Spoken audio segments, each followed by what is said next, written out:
Thanks to a hidden videotape, we now know that Jake Rogers, the murder victim, was blackmailing several students at Paseo Del Mar High School.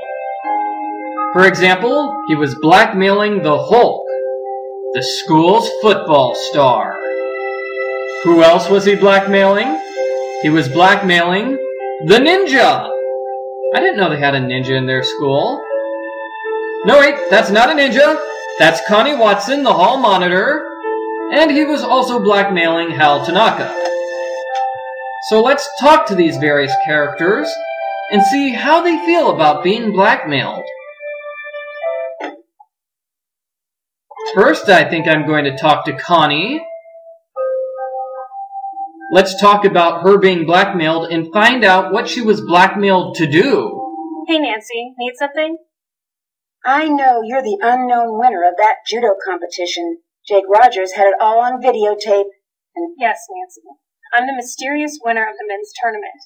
It wasn't easy for me, and I'm proud of what I did. Did you kill Jake to stop him from blackmailing you? Are you crazy? Of course not. I didn't kill Jake. Well, it appears here that Jake was blackmailing Connie to make her go out with him, which is a very bad thing to do. Jake was threatening to expose you, maybe even make you lose your black belt, and he forced you to break your date with Daryl. Life would have been so easy with him out of the way. I didn't kill Jake. Well, she says she didn't kill Jake, but can we trust her? Adios. After all, she is a secret ninja. Maybe she's lying. Oh, it's you, Nancy. I'm really embarrassed to see you again. Oh, we can't talk to Hal Tanaka. See you later. See you later, Nancy. See you later, Hal. Alright, so Jake was blackmailing Connie, he was blackmailing Hal, and he was blackmailing the Hulk. I'm not into pushy girls. Do me a favor and bother someone else. Jake knew you broke into the drug station. He was blackmailing you, wasn't he? Yeah. He found out I stole the steroids and threatened to turn me over to the cops. It would have meant the end of my football career if I didn't cooperate. Why did you steal the steroids? I got hurt really bad in a game a few weeks back. Broke 4 ribs and cracked 2 others.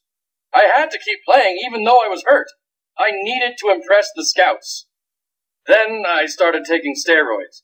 It wasn't worth it because I was still in pain, and all my free time was spent playing errand boy for Jake. Did you kill him? I'm not a killer, Nancy. I didn't do it. The last thing Jake had me do was deliver a note to Daryl Gray. It was in a sealed envelope, so I couldn't read it. My bet is Jake was blackmailing Daryl. Well, Jake was blackmailing everybody else, so that's a possibility. I gotta go. Bye. I still can't believe that Jake would blackmail a ninja. That's never a good idea. And besides, treating other people like things for your amusement instead of treating them as actual people is an affront to their inborn human dignity. Okay, so what I'm doing now is going up to Jake's locker. I mean, not Jake's locker, Jake's chair, because we can solve this puzzle. We just found the matchbook, which is step number 2. The matchbook behind Maxine's schedule holds the first step. So here's the first step. It's this symbol, and the messages hold the remaining 18 steps. Now we've been seeing all sorts of messages like IU2 and TEL3 and ZR4. Well, what do they mean? They are all elements on the periodic table of the elements. We have HE, C, AS, KR, Y. What you want to do is arrange them in the proper order. So helium is first. It's helium, then carbon, then sodium, then chlorine, and so on and so forth. You just arrange them in the order they're displayed on the periodic table of the elements. Then, you use those clues in order to solve this hidden puzzle. This is first, according to the matchbook, and our first clue is HEU2. So U2 means up to. Then we have carbon, R1, which means right 1. Next is sodium, L3, 1, 2, 3 to the left. And so on and so forth. Down 2, right 1. Down 1, up 4. Left 2, down 3. Right 4, down 1. Left 3, up 2. Right 3, up 2. Left 1, down 2, and left 3. This gets us another hidden videotape.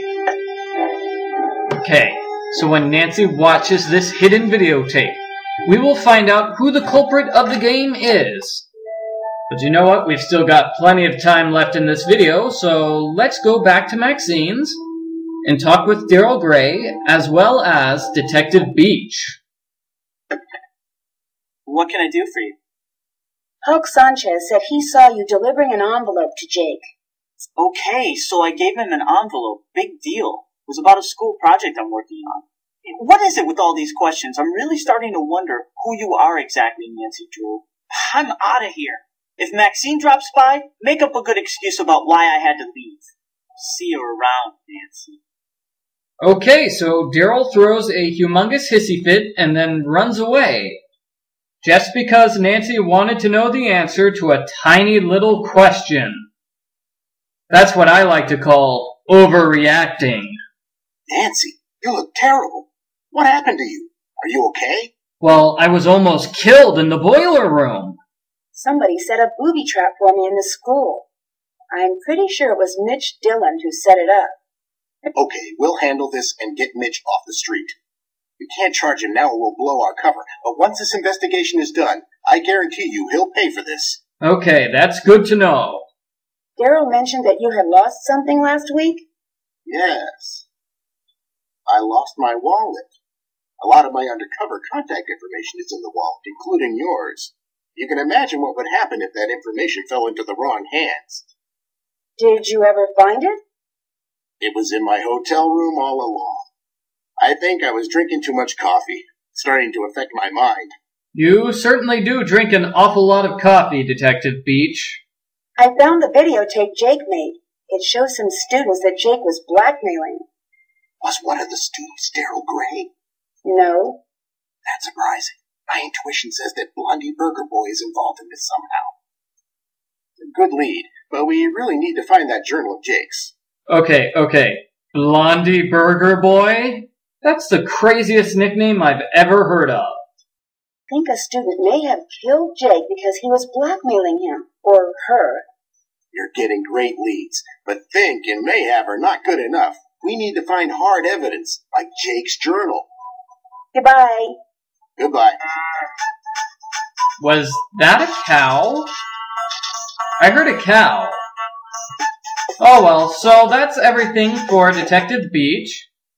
Personally, I think he's an interesting character. It's an interesting name to give the character because Detective Beech was the Beech at the very end of the original version of Nancy Drew, Secrets Can Kill. Aunt Eloise got a letter from a friend. Something about a television station and death threats. Sounds like another case for Nancy Drew. Don't worry, I'll be careful. Love, Nancy. So that's a fun little piece of trivia for everybody who was wondering where the name Detective Beech came from. He was named after an actual beach. And now I believe we can't talk to anybody else. Right? We can't talk to Ned, can we? Hi, Nancy. Nope, we can't talk to Ned. I gotta go. Ciao. There's nothing else for us to do besides watch that top secret videotape which Jake Rogers left hidden for us. When we watch this videotape, we will find out where his journal is, and we will find out who the villain of the game is. So stay tuned for the next video.